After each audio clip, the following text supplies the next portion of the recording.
Hi, welcome to Right to the Top. I'm Adam. In today's video, we're going to look at some collocations. Now, just to review, what are collocations? These are pairings or groups of words that just often go together. In fact, they're so often together that they just naturally go together. For example, do and homework. So you always do homework. You don't make homework. Okay? Do and homework is a collocation. They always go together. So today, specifically, we're going to look at collocations with the verb make. So this is make plus other words that just naturally go together. Now, before I get into these, you have to understand that sometimes the pairings or the groups, the words inside the collocation will mean exactly what the words are. There's no difference in meaning. They just naturally go together. Sometimes the groupings or pairings create an idiom or a phrase. And sometimes this has other meanings than the words themselves. Now, I'm not talking about phrasal verbs. Phrasal verbs are verbs with prepositions. These are also a type of collocation and they have other meanings, but that's not what we're looking at today. You'll understand once we get going. So let's start with the first one. Make ends meet. So you have make plus ends plus meet. This is a collocation. You'll see them together. This is also an idiom. Okay, so to make ends meet means to make enough money to live on, to earn a livable income. Okay, so enough to cover the costs of living. You're not gonna, if you're just making ends meet, you're not going to become rich. You're just gonna have enough to pay your rent, pay for your food, your bills, and that's it, survive. Another way to say it is make money. This is another collocation, or make a living. So if you're making money or making a living means you're getting an income. You're getting a paycheck. You can also say earn money or earn a living. Both are okay. So we're going to look at some example sentences. Despite holding down 2, sometimes even 3 jobs, many low-wage earners struggle to make ends meet. So they work hard, they work in the morning, then they go to a part-time job in the evening. Sometimes they work through the night, they barely sleep. But even then, they make such little money, and they have to pay rent, and they have to pay for their kids, and they have to pay for clothes. So at the end of the week, all the money is gone. So they just make ends meet. Means they just, here's the bill, here's the pay, they meet, you're covered, there's no extra money left over for other things. New York is a very expensive city. In fact, those who can't make ends meet here are forced to relocate. So if you can't make enough money to survive, if you can't make ends meet in New York City, you move to a different city where it's much cheaper. Okay, so make ends meet. To make the best of. So to make the best of a situation or to make the best of whatever it is you're actually talking about means to find as much good, as much benefit in that situation as possible. Usually it's not a very good situation, but you make the best of it. You find whatever positive there is to find. Or to use something in the best way that is available to you. So although the weather limited the travelers to indoor activities, they made the best of the situation by playing games, dancing, and getting to know one another. So all these people went to an island, to some tropical island for vacation. But then it was raining and maybe a hurricane, so they couldn't go to the beach, they couldn't go sightseeing. So it's not a very good vacation, right? But they made the best of it. This is the situation. They made the best of the situation, and they played games, and they still had fun, even though it's not the best possible situation. They make the best of it. Even if one doesn't like to visit one's in-laws, like mother-in-law, father-in-law, etc., he or she needs to make the best of the visit for the sake of one's spouse.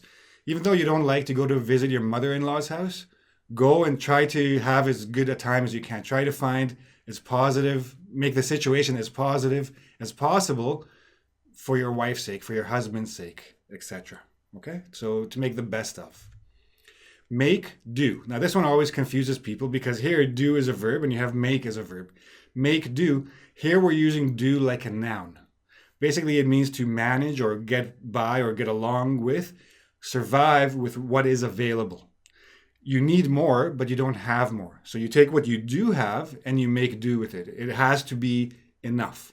So whatever it is, if you're talking about money, if you're talking about number of people, you make do with what you have. There's no more coming. Make the best of the situation. They kind of go together. The young couple realized they could not afford a house. So they decided to make do with their small condo until their son was a few years older. So they don't have money for a bigger house. They do have a small condo. This will have to be enough. This small condo will have to be enough until their son is older and needs some more space. In the meantime, they can save money for a bigger house, but for now, it will have to be enough. They will have to manage this situation. As government budgets shrink each year, schools find themselves having to make do with obsolete, even broken equipment. So no budget means no more money coming in. This is the equipment you have. Some of it is old, some of it is broken. Make do with this equipment. Find a way to manage or to get along with this equipment until hopefully money comes later or something happens to make the situation better. Make sense, to make sense of something, or something makes sense. Basically, it's to make sense of means to find meaning, or if something makes sense, it has meaning or logic or an understanding or a justification, etc. Or it just feels right. So to make sense of something means to find that meaning or to find that understanding or to make it feel right. So this is, especially this example is for especially those who are taking the IELTS test and you have to write your essay or your task one. Make sure your writing is clear, because if the teacher can't make sense of your, or if the grader can't make sense of your answer, then you may as well not have written one. For example, if I'm grading your essay and I can't read what you wrote, you didn't write anything. You didn't say anything because I can't get to it. So make sure that I can make sense of it, that I can understand it. I can feel what you're saying, find the meaning in what you're saying. With house prices being this crazy, it doesn't make sense to buy a house right now. It's not logical. Save your money until the house prices come down. Then it will make sense. Now it doesn't make sense. It's not logical. It's not justified. It doesn't make sense to keep fighting a losing battle. If you're trying to do something and you realize you're failing and failing and failing, just stop. It doesn't make sense to continue. Find a different way to do it, or find a different approach to your situation, right? It has to feel right and it has to make sense. It has to make logical sense, okay?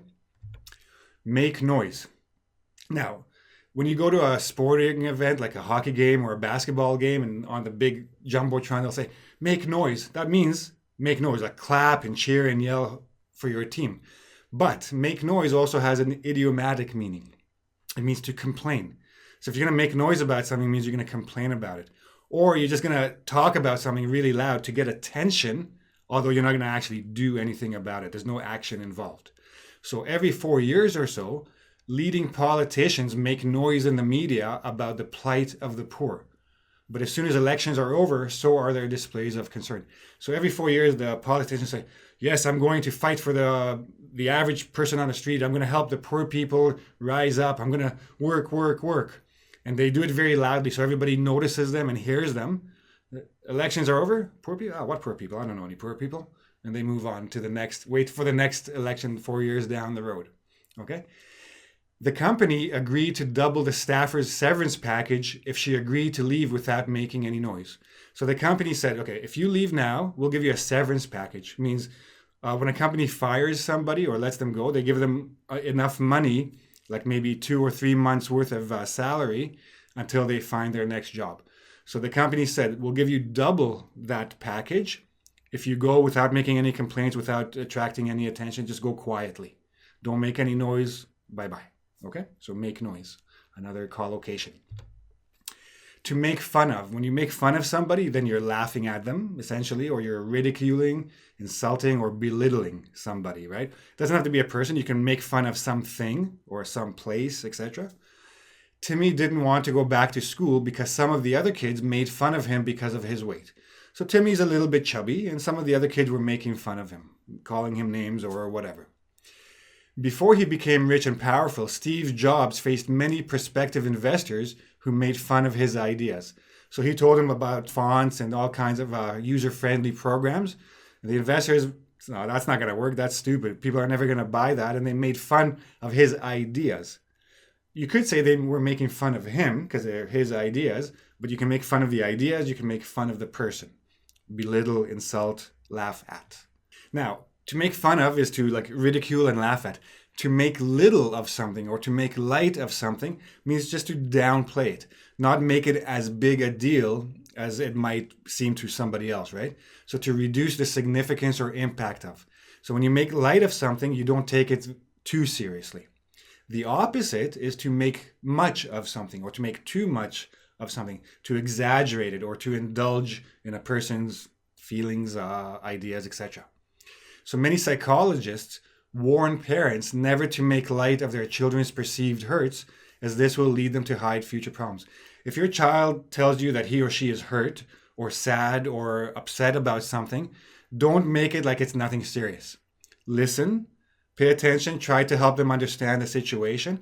If you don't do this, later the child thinks, okay, I'm not going to tell you what my problem is because you're just going to make fun of it or you're going to make light of it. You're going to downplay it. So I'm going to hide it. Not good for the child. So don't make light of it. Listen. On the opposite side, conversely, making too much of their complaints might spoil them. If every time they scrape their knee and start crying and you go grabbing them and hugging them and saying, oh my God, are you okay? Everything's going to be okay. That's a little bit too much, right? You're making the little problem into a bigger problem. So you're making too much of the problem, too much of the situation. Also not a good thing to do. Make sure or make certain. To make sure is exactly means make sure, ensure. Confirm that something is as it is supposed to be, as serious as it's supposed to be, or as positive, as negative, as whatever you're talking about. Please make sure your name and ID number are written at the top of the paper before submitting it.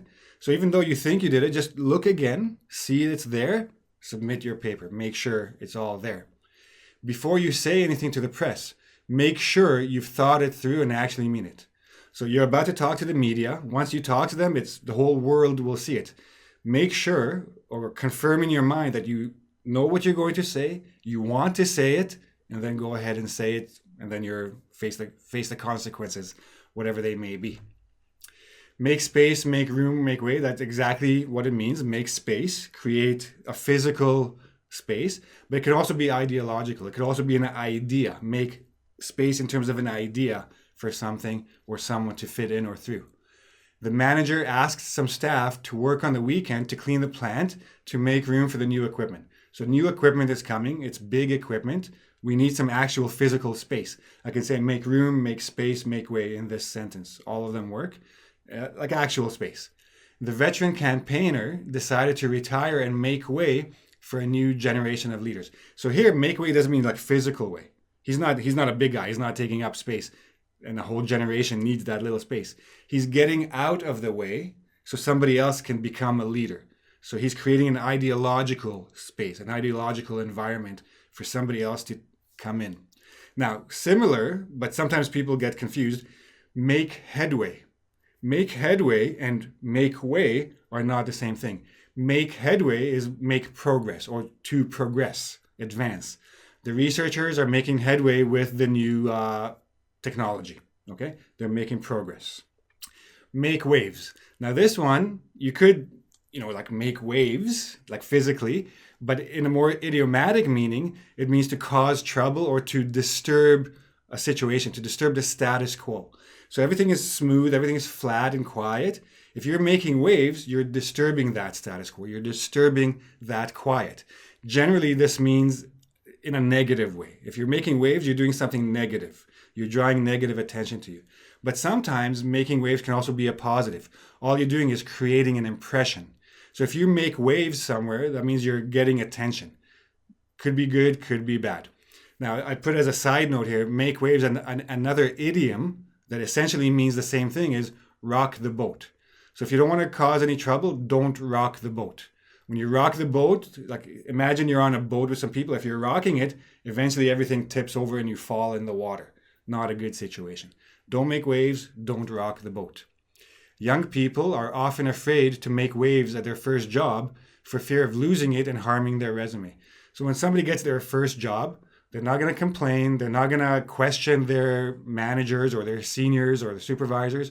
They're going to go quietly. They're going to do their work. They're going to go home at 5 o'clock and not make any waves. Once they get more experience and their resume is stronger, then they'll start being a little bit more vocal and confident with themselves. The young band aimed to make waves at the music festival and have their name on everyone's lips. So this band wanted to shake things up. They wanted to make things a little bit different. They wanted to make waves. They wanted the attention because attention is good for a musical band. Not so good for like a freshman employee, a rookie employee. Okay, so there you are, 10 collocations with the verb make. Collocations are very important to study, especially for those of you taking the Cambridge exams, like the advanced or the first. They do test you specifically on collocations, but all of you taking the TOEFL, the IELTS, any other English exam, these are part of English, right? So you need to know them. You need to know what they mean. You need to know how to use them. If you can use them in your writing, even better. Now, most of these collocations you can use in your academic writing as well, TOEFL, IELTS, etc. Make noise, not so much. Make waves, okay. Again, depending how you're using it, in what context. If you're using it in the right context, all of them can be used in academic writing. Just be careful about that. So, if you have any questions about this video, please ask me below in YouTube. If you like the video, please give me a like. Please subscribe to my channel and come back for more tips on vocab, grammar, writing, etc. Okay? I'll see you again soon. Bye-bye.